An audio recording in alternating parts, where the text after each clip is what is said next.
Malaza be eto Madagasikara ny momba ny aretina peste amin'izao fotoana izao.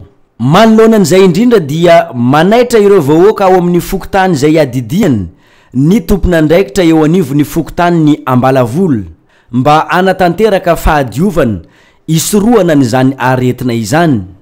Ny fahadiovantsika tompoko ny aretina misy mangataka zany mba samby anadio eo amin'ny tandrifiny tsirairay avy.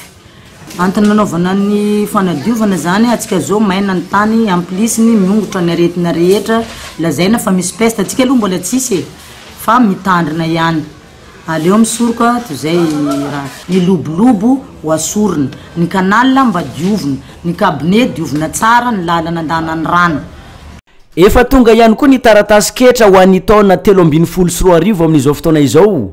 Uyatrany ny fanazavany ny tompon'andraikitra eto anivon'ny Fokontany ny Ambalavola. Ka noho izany manaitra ireo zay manana trano ato anatiny ity Fokontany ity ny tompon'andraikitra mba samy aka n'izany taratasy ketra izany ny fandoava-ketra raha teo zay isan'ny tombony eo amin'ny fampandrosoana ny tanàna.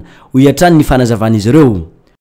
Manainga mavesatra atsika eto amin'ny Fokontany ny Ambalavola tompoko nareo jiaby zay manana trano eto Ambalavola de mba ho tonga aka ny etranareo mba efao ny didy izy mifanjakana. Tonga zao ny etra de mba tokony ho avy aty tsirairay nareo tompoko aka andreo etrareo. Le momba ny taratasy ketra araka ny tenindreo any mba mangataka nareo tompo trano raha eo izy.